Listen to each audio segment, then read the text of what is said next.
Hello everyone. आज की class में हम अकाउंटिंग की लिमिटेशन पढ़ेंगे।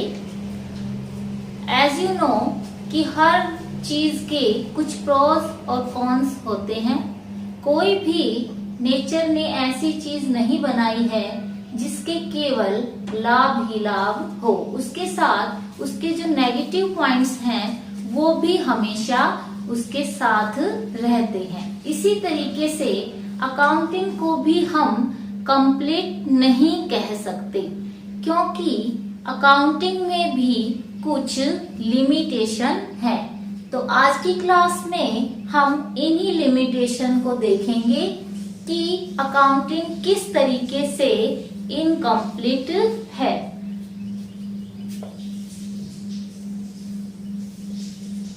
लिमिटेशन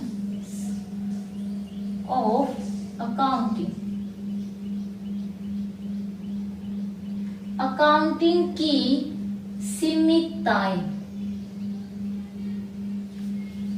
सबसे पहली जो अकाउंटिंग की लिमिटेशन है वो है कि ओमिशन ऑफ क्वालिटेटिव इंफॉर्मेशन।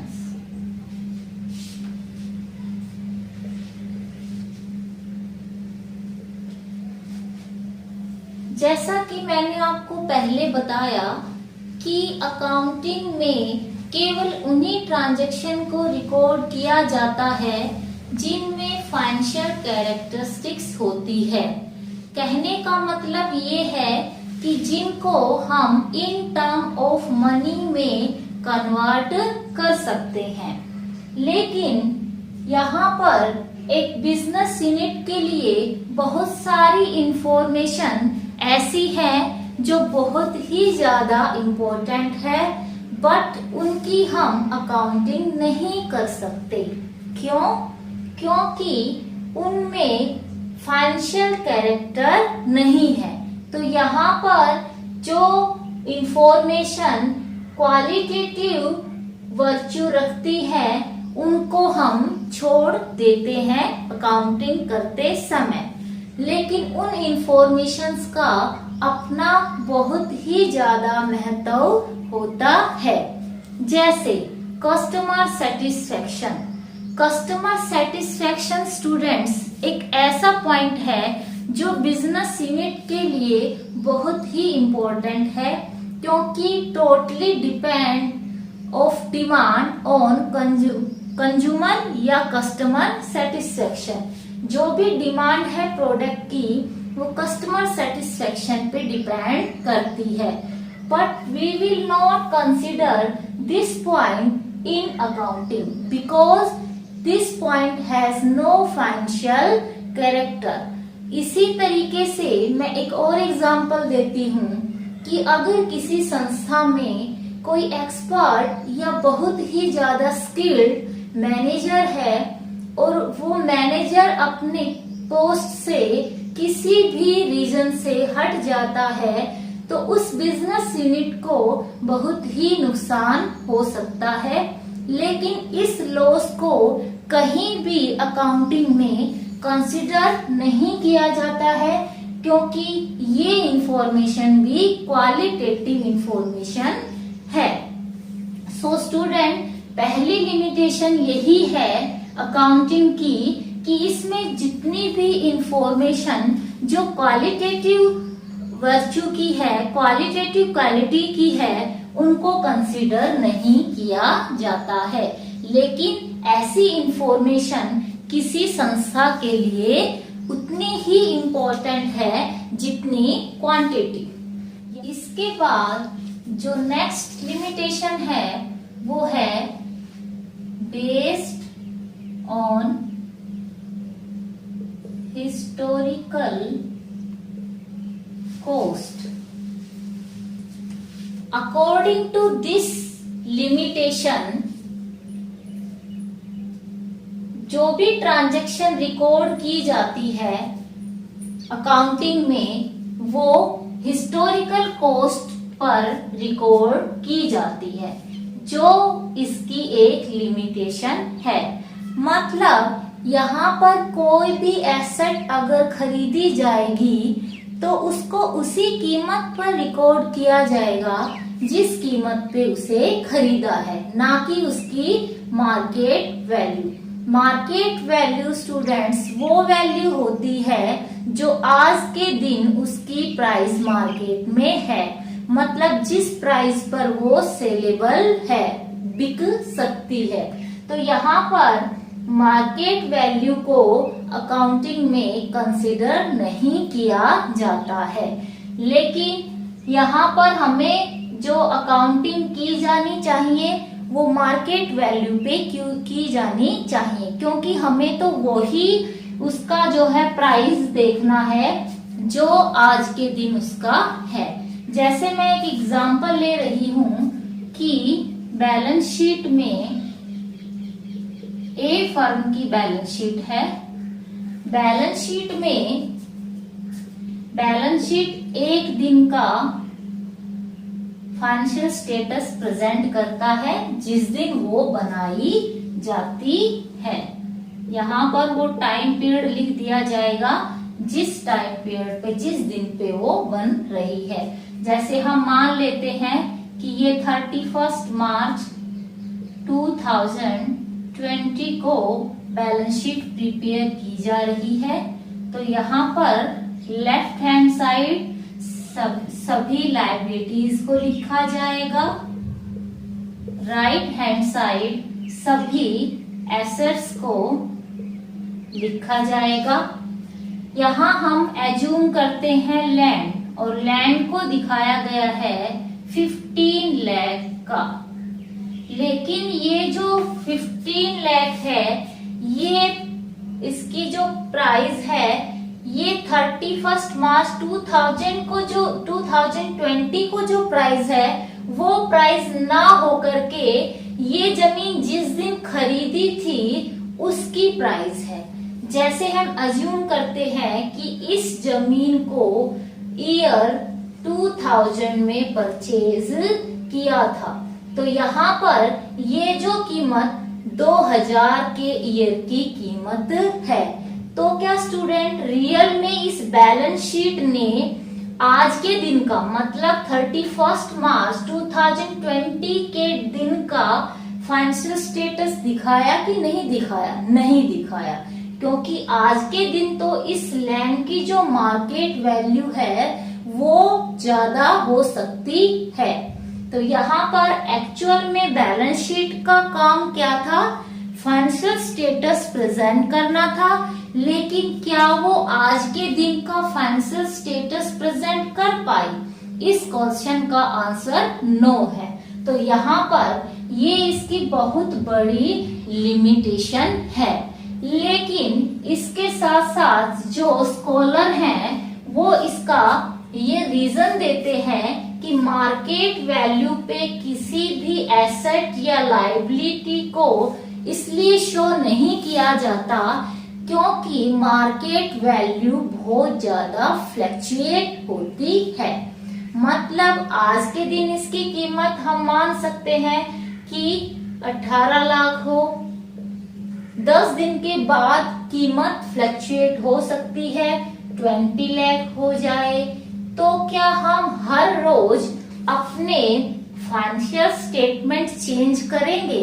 तो इसलिए इट इज नॉट पॉसिबल, ये मुमकिन नहीं है कि बैलेंस शीट में एसेट्स और लायबिलिटीज को या हर ट्रांजैक्शन को मार्केट वैल्यू पे दिखाया जाए, क्योंकि मार्केट वैल्यू बहुत ही ज्यादा फ्लक्चुएट होती है।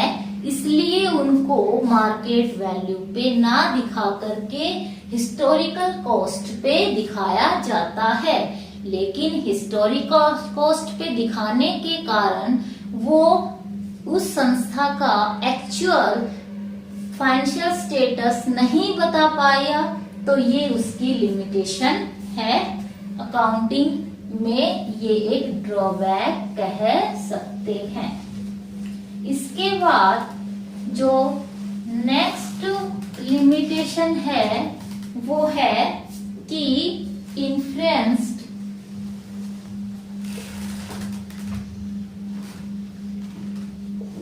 Bye personal judgement.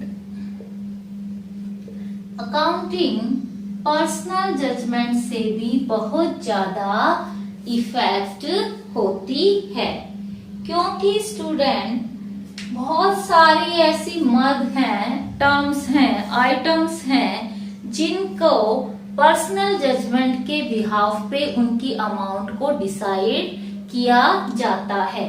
जैसे यहाँ पर डेप्रिसिएशन की हम बात करेंगे।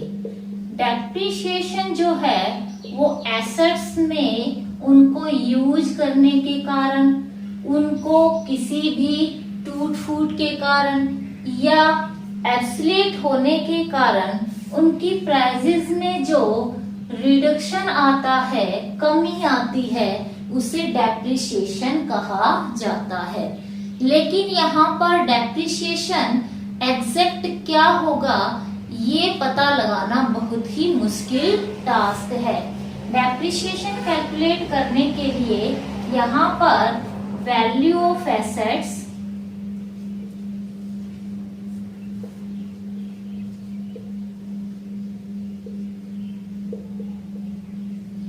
वैल्यू ऑफ एसेट्स में से सैल्वेज वैल्यू, मतलब जब वो एसेट यूज करने लायक नहीं बचेगी तब उसको जब हम कबाड़ में जब बेचेंगे तो कुछ ना कुछ उससे हमें गेन होगा, तो उसे सैल्वेज वैल्यू बोला जाता है। उसको उसमें से लेस कर देंगे और डिवाइड करेंगे number of estimated life years of assets. Assets के जितने भी एस्टिमेटेड लाइफ ऑफ ईयर है, मतलब हमें ये देखना होगा कि ये पर्टिकुलर एसेट्स कितने टाइम पीरियड तक चलेगी। क्या ऐसा अंदाजा लगाना पॉसिबल है कि पर्टिकुलर एसेट कितने टाइम तक यूज होगा? जैसे एग्जांपल लेते हैं बिल्डिंग का। कोई भी बिल्डिंग अगर है, क्या आप बता सकते हैं कि ये जो बिल्डिंग है ये इतने सालों तक चलेगी? यहाँ पर ये अंदाजा लगाना पॉसिबल नहीं है। तो कहीं ना कहीं यहाँ पे पर्सनल जजमेंट आ जाता है और पर्सनल जजमेंट का यूज करके डेप्रिसिएशन कम या ज्यादा किया जा सकता है। इसके साथ साथ बहुत सारी ऐसी और भी आइटम्स हैं जो पर्सनल जजमेंट से अफेक्टेड है, जैसे वैल्यूएशन ऑफ क्लोजिंग स्टॉक।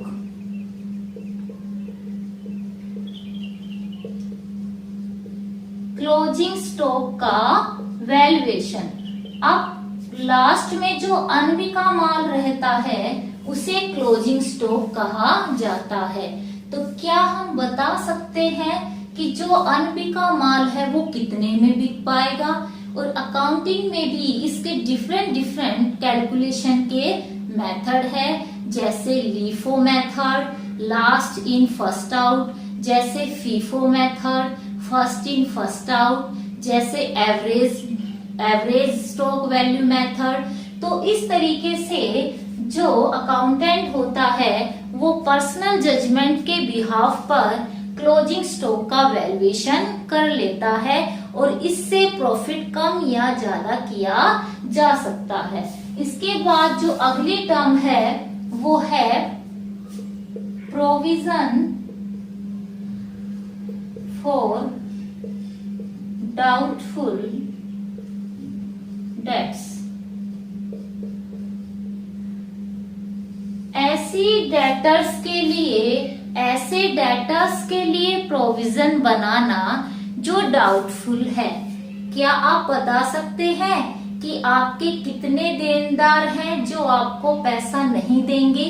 तो यहाँ पर भी पर्सनल जजमेंट का इशू आ जाता है, जो अकाउंटिंग को इनकम्प्लीट करता है। इसके बाद जो नेक्स्ट लिमिटेशन है वो है affected by window dressing. Window dressing जो है स्टूडेंट्स, अकाउंटिंग की एक टर्म है। इस टर्म के अकॉर्डिंग कि कोई भी बिजनेस एंटिटी अपने प्रॉफिट को कम या ज्यादा कर सकती है और अपनी बैलेंस शीट को एक्चुअल में जो फाइनेंशियल स्टेटस है वो ना दिखा करके उसको बढ़ा चढ़ा के दिखाती है। तो यहाँ पर मैंने बताया कि काफी सारी ऐसी आइटम्स है जहाँ पे पर्सनल जजमेंट आ जाता है, तो उस पर्सनल जजमेंट का यूज करके यहाँ विंडो ड्रेसिंग की जा सकती है। इसके बाद जो नेक्स्ट इसकी लिमिटेशन है वो है based on concepts and conventions।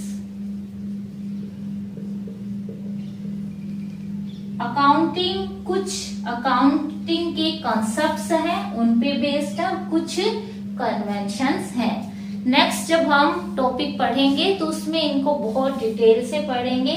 दोनों ही जो टर्म है बहुत ही इम्पोर्टेंट है। तो यहाँ पे जो अकाउंटिंग है वो कुछ कंसेप्ट है, जैसे going concern concept, going concern concept. इस कंसेप्ट के अकॉर्डिंग किसी भी संस्था में कोई भी एसेट्स है वो लंबे समय तक यूज करने के लिए खरीदी है। इस कंसेप्ट के अकॉर्डिंग कि कोई भी बिजनेस एंटिटी है वो लंबे समय तक चलेगी, उसकी जो लाइफ है वो जो है बहुत ही लंबी है। उसे ये नहीं कहा जा सकता कि ये 20 ईयर तक चलेगा या 30 ईयर्स तक चलेगा, वो लॉन्ग लाइफ है, उसकी लाइफ परपेचुअल लाइफ है। तो इस कंसेप्ट के अकॉर्डिंग एसेट्स को बेचने के लिए नहीं खरीदा गया, उसको लॉन्ग टाइम के लिए यूज करने के लिए खरीदा गया है, इसलिए उनको हिस्टोरिकल कॉस्ट पे दिखाया जाता है। लेकिन जब हिस्टोरिकल कॉस्ट पे दिखाएंगे तो वापस से वही इश्यू आ जाएगा कि आज के दिन जो कीमत है उसको तो इग्नोर किया जा रहा है, तो क्या एक्चुअल में वो फाइनेंशियल स्टेटस या एक्चुअल प्रॉफिट बता पाएगा? नहीं बता पाएगा। लेकिन अकाउंटिंग का तो पर्पज ही एक्चुअल इंफॉर्मेशन प्रोवाइड करना था, तो यहाँ पे ये इसकी ड्रॉबैक है। इसके बाद जो नेक्स्ट इसकी लिमिटेशन है वो है इनकम्प्लीट इंफॉर्मेशन।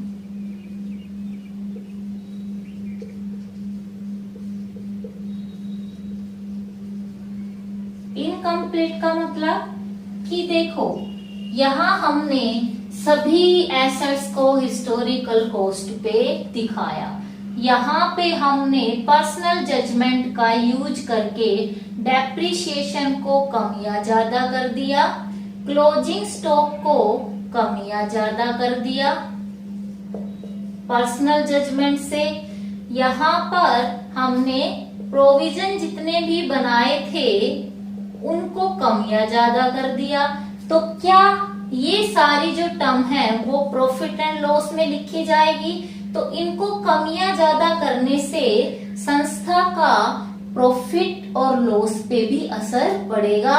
तो क्या अकाउंटिंग का जो बेसिक पर्पस था कंप्लीट इंफॉर्मेशन प्रोवाइड करना, क्या वो दे पाया? एक्चुअल ट्रू प्रॉफिट देना, बताना, इस कैरेक्टरिस्टिक्स को वो पूरा नहीं कर पाया, तो यहाँ पे ये इंफॉर्मेशन इनकम्प्लीट रह गई। ऐसे ही बैलेंस शीट में सभी एसेट्स को हिस्टोरिकल कॉस्ट पे दिखाया गया, लेकिन आज उनकी कीमत कम या ज्यादा हो सकती है, तो क्या ये जो balance sheet actual financial status जो दिखाना चाहिए था, क्या वो दिखा पाई? नहीं दिखा पाई। तो यहाँ पर हम कह सकते हैं कि जो अकाउंटिंग है वो इनकम्प्लीट इंफॉर्मेशन प्रोवाइड करती है। बट स्टूडेंट, इन लिमिटेशन के साथ भी अकाउंटिंग जो है वो इंफॉर्मेशन आपको दे सकती है। तो इसी के साथ हमारा ये टॉपिक भी कंप्लीट होता है। हम नेक्स्ट क्लास में नेक्स्ट टॉपिक के साथ आएंगे। तब तक के लिए थैंक यू।